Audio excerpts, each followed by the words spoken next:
Hey, wake up, it's a new day.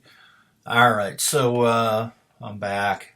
Anyway, I'm way behind on most things. Don't know what to say. I mean, last week was very, very rough on me, and I'm not going to go into the pain and the delirium and the sleep deprivation and the rubber duck throwing contest or any of that.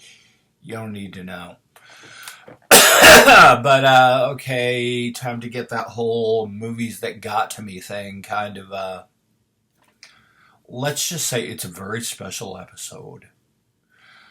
A very special episode of movies that got to me. Today we are going to go into 1961's Konga. And the stars Michael Goff as, he's best known to modern audiences as the as Alfred in the Tim Burton Batman movies. He plays a mad scientist, and his whole thing is basically some whack job who starts out as a botanist or something, but he's growing these giant man-eating plants. He's feeding them meat, and from there he develops some serum that he injects his pet chimpanzee Konga with, and little Konga grows up to be a guy in a gorilla suit, and he sends a guy in the gorilla suit out to kill anyone he doesn't like. This eventually ends up blowing up into the gorilla or the guy in the gorilla suit, getting really, really big and turning into a mega gorilla and grabbing the Michael Goff unconvincing puppet doll and stomping around London with him. This is this is a product of my youth. I could say I was maybe 9 years old, 8 or 9 years old, probably closer to 9. I was getting a little more seasoned in my monster watching. My main source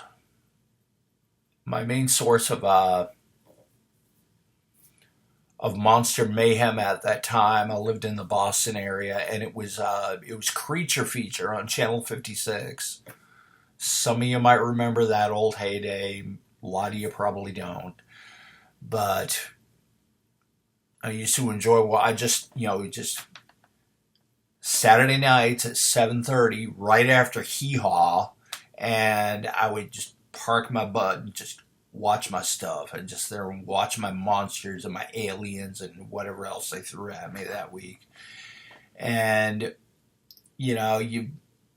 you'd suffer through maybe some draggy movies and some stinkers and whatnot. You see some of the worst movies in the world. And I would say with Konga, that movie was kind of a dragging flick. It gets a little exciting to the end. There's a little bit of destruction. Guy in a gorilla suit walking around town with a doll. Like little college co-ed that Michael Goff is trying to mac on ends up getting her arm stuck in a giant mutant Venus flytrap. Maybe she gets away. Maybe she doesn't die. Maybe she just loses an arm. Who knows? And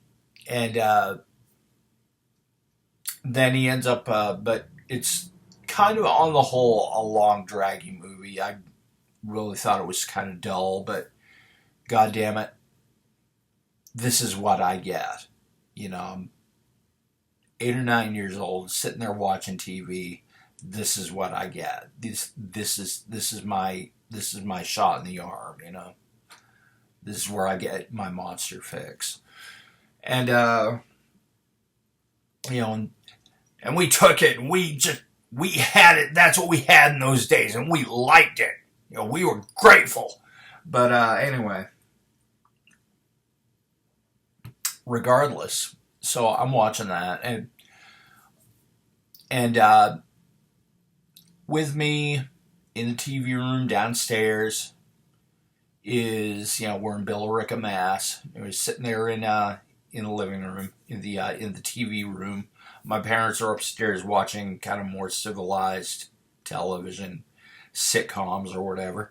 And and my 4-year-old brother is sitting in there with me, and I'm kind of just tolerating it, because it's like, okay, fine, just leave me alone. I want to watch my monsters. And it was like, Chuck, don't be watching anything too scary with your brother in the room.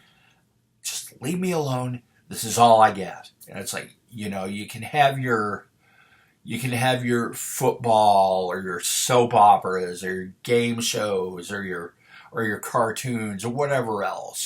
Just let me have my monsters. 90 minutes a week. I want my monsters. And so this week we got Konga. And so the thing ends with Konga. He doesn't really climb Big Ben, but he kind of stands next to it while everyone shoots at him, and then he falls over dead and takes Michael Goff with him. He's lying dead in the street. And, lying dead in the street next to this, dead toy chimpanzee. And, they're lying dead in the street in a very somber looking whatever, just this dead stuff chimpanzee and Michael Goff or whatever. But it's just like, and everyone's just crowding like, oh my. And that's the end of the movie. And so my little brother's back there watching it with me. Says, is that the monkey?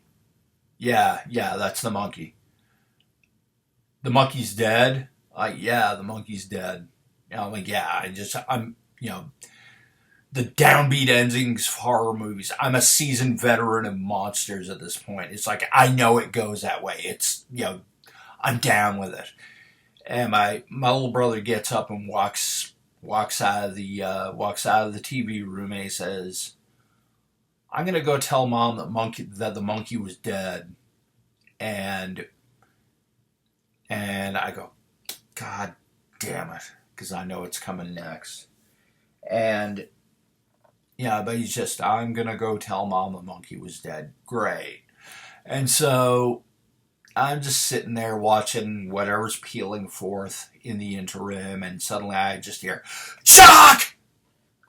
And so I go upstairs, and my little brother's in my mom's arms, weeping copiously. And she and my dad are sitting there in the kitchen staring daggers into me. And my little brother's just going, hey, see, I'm just going to go tell Mom the monkey's dead. He's up there weeping copiously. The monkey was dead! The monkey was dead! Chuck, you'll never get to watch those movies again, blah, blah, blah, blah, blah. And they would hit me with those edicts like every other week. Because it's like, this is all I got. This is what I care about. And this is the thing. Okay, I call this thing movies that got to me. And Konga really did not get to me. My parents knew exactly how to get to me. The monkey was dead! The monkey was dead!